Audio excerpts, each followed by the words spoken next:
come here, bear. Ah. Oh, sweet thing. Fat one. That's a big old fish. Yeah. I'm gonna tell you what, Edwin, we have smoked them today.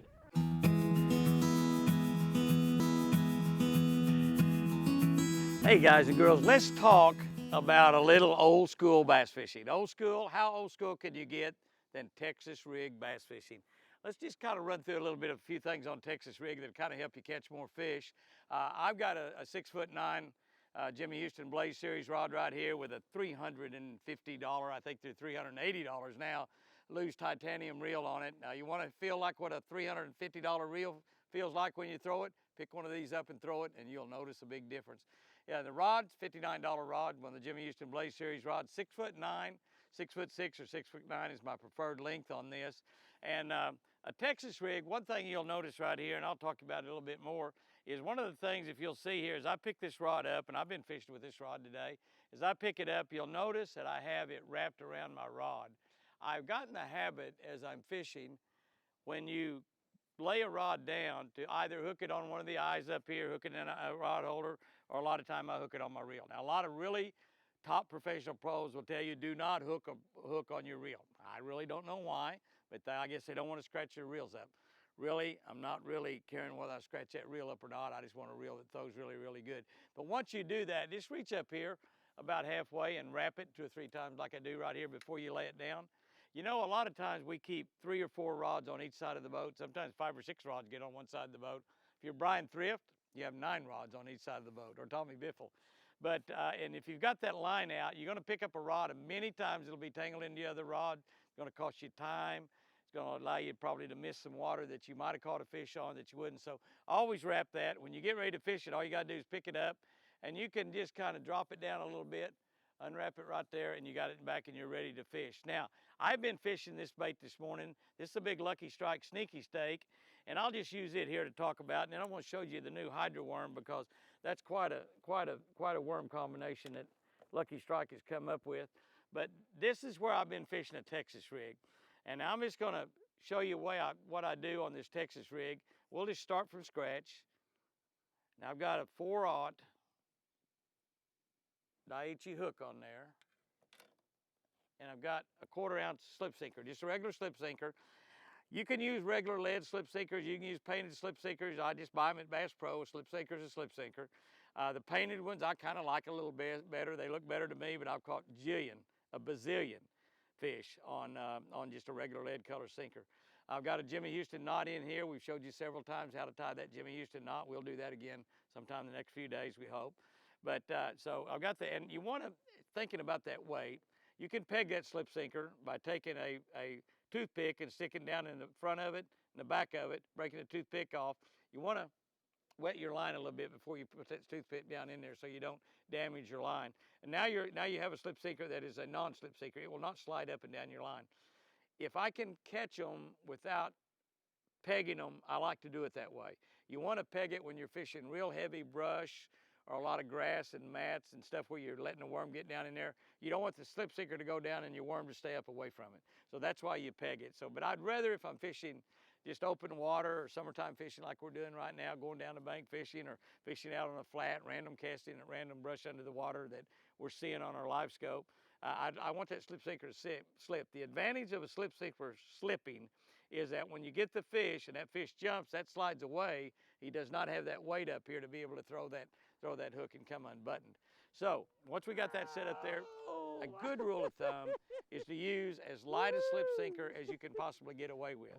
And the reason you do that is you want a slow fall. It didn't break. You know, one of the most dynamite techniques in there is fishing a sinking worm with just a hook. We break rods. Either a piece of lead or a nail in the head of it, or no weight at all, because it falls slowly. So when I'm Texas rigging, I'd like for that to fall slowly as well. All right, once I've got that, I'm gonna rig my Texas rig, and I've bit this off a time or two, and honestly, what I like to do is I like to start with long worms. I use a lot of 8, 10-inch worms, 7-inch worms, 9-inch worms, 12-inch worms, and I do that because big worms seem to catch a little bit bigger fish, but also you can catch several fish on that worm. You know, don't tell anybody, but I don't have to pay Lucky Strike for these worms. I tell them what color I need and they send them to me. So that's a good deal. And you'd think I would use a jillion worms because of that. But once I catch a fish on that worm, I want to try to catch as many fish as I possibly can. And the one advantage that I've got when I catch my first one, I've got fish scent on the worm. There is no better scent to put on a worm. You could put Spike It Dip and Glow on there, or chartreuse tail or something. It's got a little garlic scent to it, or got some other scent to it. You can spray something on, you can dip it in something, you can rub something on it. You can make it smell like a crawfish, you can make it smell like a shad, you can make it smell like dirt, make it smell like a bass. That's just about the best scent you can put on there. The way you do that is you catch a fish on it. And now with this big long worm, when I tear up this top part of it, which is the part you tear up, I just simply bite that off, use a little bit shorter worm, a little bit shorter worm. And now one thing about a sneaky snake is down in the end where you do not have a hook, it's about 6 inches long. So I can be clear off down to here and still have a pretty long worm. You see what I'm talking about there? So that's one reason I like to start with a long worm. And so all you're gonna do on this is you wanna look and see where your flat side is. If it doesn't have a flat side, it doesn't matter. And you wanna not go too far in your worm. One of the first mistakes that a lot of beginners make in Texas rigging a worm is they want to stick that worm down pretty far because they want to get the hook a little closer to this tail. You don't want that. You want the hook closer to the head, not closer to the tail. So come down here and you want to come through no more than a ½ inch in. That's all. You see how far in I've gone? About a ½ inch. I'm in the flat side of the worm. This side is round, this side is flat. In the flat side of the worm, and I'm going to come up here, and because this is a kale bend hook, I'm going to come up here and kind of got to work around that little bend. If you got a straight shake hook, you don't have to worry about that. Work around the bend just a little bit, and I'm going to come up, and now I've got that in there perfectly straight inside of that. Now, if you'll notice, there's the top part of my knot right here. That means that that part of the worm is going to go against the slip sinker. It's not going to allow this to scrunch up a little bit. If I had this further in, this would scrunch up a little bit and cause that worm to twist as you worked it back. And when we went to whittle it in, it's going to twist. After a while, you're going to notice you're getting line twist in your line, and that's not a good deal. So do not run that in very far. You want the eye of the hook right here in the nose of it. Now, here's a critical thing.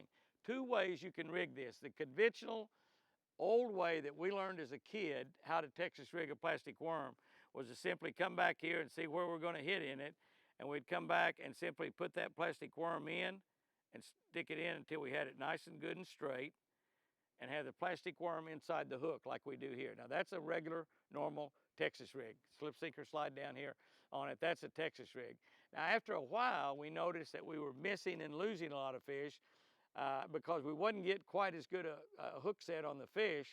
And I didn't figure it out, but somebody figured out that we're driving the hook still through plastic. When we set the hook, we're driving it through plastic. So to solve that problem, we'll take that out, solve that problem. Now we want to come back here and go where the bend of that hook is, and just hold your thumbnail right there. Hold your thumbnail. Now, if you'll notice now, you're going to have to scrunch the hook up. See how that hook is scrunched up? And I want to go straight through, exactly straight through, all the way through. And now I'm going to come out on this other end. Now I've got a worm hook that's straight, and this is already through the plastic, already through. Now, if you're fishing where there's not much brush, fishing on sand or gravel bottom, just go ahead and fish it this way. Go ahead and leave that totally exposed. If you're around a lot of brush and you leave that totally exposed, you're going to hang up. Now, worms originally fished on jig heads, what they these days call shaky heads. We originally just called those a jig and worm. And then the Texas rig was developed by somebody down in Texas. And they actually developed that Texas rig so when a bass got a hold of it, because the early bass fishermen, me included, thought that a bass grabbed a hold of the tail and he worked his way up here to the hook. So as he swam along with that, they wanted the sinker to slide away where he didn't feel any weight, so he wouldn't drop it. They actually bite the head of it. They don't do that. We were doing this 100% wrong. So when you have this way, if a bass grabs a hold of the head of it, you got an exposed hook, you're going to catch them just about every single time. Mostly you can just start winding. I set the hook really, really hard. But now, if you're fishing around a lot of brush, you still can make this totally weedless. Absolutely 100% totally weedless. What you want to do now that you've got this part here is you want to slide this up to the top, move this point just a little bit, and skin hook that point back in. Skin hook the point back in the worm. Now you see what I've got here? I now have, again, a totally weedless hook. I can fish that in brush, I can fish it in heavy cover, around stumps, around logs, drag it over the top of stuff, and it's not going to get hung up. It's a pure Texas rig, skin hooked. When a bass bites this, they're going to bite this, and when they bite down on it, they're going to push this point down, and look what happens when that happens. Now the hook is exposed, it's in the fish's mouth. When you set the hook, you get a really good hook set. Skin hooking is much better than conventional Texas rigging. So you want to skin hook that. Now it's very important that you want that thing to hang straight, just like I've got it right there. Whether you have it skin hooked or hooked the old conventional style, you want it to hang straight, just like I've got it right there.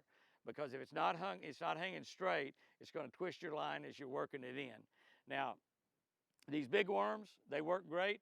I'll do another little video and show you how to kind of upgrade your finesse shaky head fishing, jig and worm fishing. But this is a good situation right here. Before I end this, I'm going to take this sneaky snake off, and this is a great worm by Lucky Strike. I've caught a bazillion bass on that wing. It's just got so much action. This is the new Hydra Tail, and this is a 6-inch Hydra Tail worm. And the amazing thing about this is it's got this great tail on it. The Hydra Tail worm is made out of DOA plastic, and you notice they got these nice fancy little high dollar packaging, which everybody thinks is a big deal. I just carry their worms in a sack. I don't really care about all this, but it does look nice. I got to admit that. But this worm here with this tail on it, you know, it's got a soft, durable tail, and this tail that's designed is called a Hydra Tail. If you'll look at it closely, you can see that it moves a lot of water as it comes along, and this tail will channel the water back behind that worm that causes that thing to have a little extra action. And now we're going to rig it the exact same way. And now again, you notice that's a pretty good sized worm. I can catch probably 3 or 4 or 5 fish even after I tear the head up. I'll just bite it off and work my way back. I'm going to do the same thing. Now this worm right here does not really come with much of a flat side, so it doesn't really matter. And you can have it rigged where that Hydra tail is down or it's up. It's not really going to make a whole lot of difference. I've always thought that if you had that tail pointed down, it was better. But honestly, I don't even pay much attention to that anymore. It doesn't matter whether that tail's down or up, particularly on a Texas rig. You want to do the exact same thing. I'm going to come in here. I'm not going to go very deep into that plastic worm. Come up here, barely in, that's all. Work it around this bend. Work it around this bend carefully, because that's when you can tear the head of a hook up. Again, my weight's going to fit right down on that. It's got a nice flat top on it. I'm going to come in here and back the same way. Come in here, put my thumbnail right there, go right straight through that worm. Now you've got a perfectly straight worm. You can skin hook that back in if you want. Got a perfectly straight worm with the new Hydra Tail. If you hadn't tried the new Hydra Tail worm, you want to be sure and try them. Now, fishing this worm, Texas rig, you can fish them a lot of different ways. The Hydra Tail and the Sneaky Stake both, if you want, you can just throw that thing out there and wind it in. If you want, throw it out there, let it fall as it's falling, just gentle wind it. That thing is swimming along real slow. Let it fall real slow. Now, what I like to do, I like to fish the rod tip pretty high when I'm fishing a Texas rig. I want it high because the higher you have the rod, the more sensitive it is. Whether you're fishing with a Jimmy Houston Blaze Series or a $300 favorite rod, that's both incredible rods. The higher you have the rod, the more sensitive it's going to become. If you're holding your rod tip down like this, you're not going to be able to feel the strikes nearly as well as if you get your rod tip high. Many of the best bass fishermen fish straight up and down just like this. When they get a bite, we'll talk about what happens when you get a bite in a minute ago. When you get a bite, whoop it out. That's right, whoop it out when you get a bite. So the higher you have your rod tip, the more sensitive it's going to become. Now, most people like to put a little action on that with their rod tip. The biggest mistake that I see many, many worm fishermen make is they put their rod tip down, and I've heard people say put it down in about the 2 or 3 o'clock position. If you're on a clock, move it back up to noon. When you do that, you move that rod a tremendous amount. If you look down there where we're taking that plastic worm and dragging it across that concrete, I got my rod tip up high. I'm going to drop it down. I want you to keep your eye on that worm as I do it. You drop it down to about 2 o'clock, back to noon, about down to 2 o'clock, come up. Did you see how far that worm moved? Did you see how far that worm moved? It does the exact same thing when it's in the water. So if you've got a bass laying down there, and the worm comes in and it falls down, you let it fall down all the way to the bottom. That's a good way to do it. Let it fall all the way down to the bottom. You drop it down to the 2 o'clock position. You're going to bring it back to noon. You drop it down there to that, and you do that little move like I did. That thing's going to move about 3 or 4 feet in the water. So a bass is laying here, sees that worm land over there. It looks pretty nice. That might be something good to eat. All of a sudden, that worm jumps up and goes zoom across his head. Lands over here. He goes, whoa, super worm. or something. I don't know what they're thinking. But many times they won't bite it when they're doing that. So you have just thrown your bait where a fish was, and you just simply took it by the fish too fast. It just didn't look good to him, and he won't bite it. Many, many times he won't bite it. So here's what you want to do. Now, you want to throw that thing out there. Keep your rod tip up high. Just move it a few inches down and move it up. That's it. That's all you need to do. Don't overfish that worm. Now, I want you also, and I'm going to pitch that thing back out there again. I want you to notice also, keep your eye on that worm. I want to hold it up here, and here's what I'm going to do. Just drop it 6 or 8 inches, move it up. Now look at the way that worm's moving. Same scenario. Whoop. Oh, that worm looks good. Must be that new hydra tail worm Jimmy's talking about. Ooh, that looks good. Oh, look at it, look at it, look at it, look at it. Oh, it's right here. Come. Whip it out, whip it out, whip it out. You got him. So don't overfish that worm. Move it, move it, move it, very easy. Now, the hook set. Let's finish this up by talking about the hook set, because that's the fun part right there, the hook set. You can set the hook one of 2 ways. Either wind down, drop your rod down, and set the hook, and you want to move your rod as fast as you possibly can. Hook sets are all about speed. I saw him down, out there and get it. Yeah, I mean, like that. You want to hear that rod go through the air. If you could I see just your watched rod it till moving my through red the air when worm you set the hook, disappeared. probably not setting it fast enough. The other way is what we call a whip technique.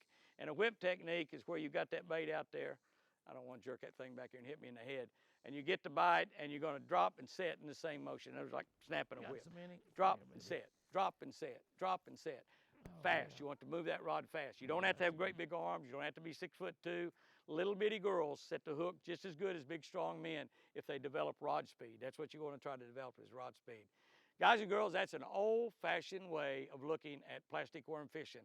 Can I tell you, even today, with all these new worm techniques we have, and them taking even old techniques like jigging worm fishing, call them shaky head, take the old Charlie worm technique that Charlie Evans really developed years and years ago, calling that a Nico rig, selling you little pieces of lead nail for about $1 a piece. When you can go to your hardwood store and buy little nails for a couple dollars, you can buy like 100 or 200 nails, snap that head off and use those in your plastic worms for a Nico rig. So all of those techniques that come along nowadays developed off of some of the old time techniques. But Texas rigging is still probably more fish in this country than it is.